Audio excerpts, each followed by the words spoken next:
নমস্কার বন্ধুরা, আজকে আমি বানাবো গোরখা চাটনি। তার জন্য লাগবে আলু সিদ্ধ কেটে রেখেছি, আর এখানে মটর সারা রাত ভিজিয়ে রেখেছিলাম, তারপর সিদ্ধ করে রাখা আছে। কাঁচা লঙ্কা, পেঁয়াজ কুচি, রসুন বাটা, আর তিলটা ভেজে আদা আদা করে নিয়েছি শিলনোড়ার মধ্যে। আর এখানে তেলটা গরম বসিয়ে দিয়েছি। এখন দিয়ে দেব পেঁয়াজ কুচি, রসুন বাটাটা দিয়ে দিলাম। রসুন বাটাটা দিয়ে একটু ভেজে নিলাম। কাঁচা লঙ্কাটাও দিয়ে দিলাম। কাঁচা লঙ্কা আরও বেশি দিতে পারবেন, আমি দুটি দিলাম।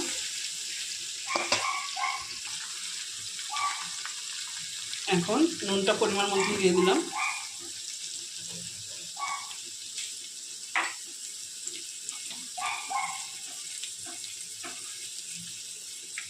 একটু হলুদ গুঁড়ো দিয়ে দিলাম।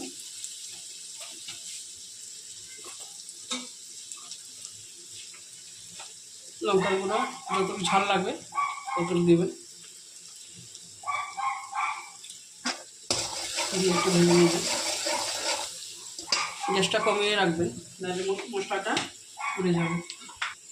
শুকনো কলার মধ্যে তিলটা যে ভেজে রেখেছিলাম, তারপরে যে বাটা হয়েছে, আদা বাটা করে নিয়েছি। এখন মিশিয়ে নেবো ভালো মতো।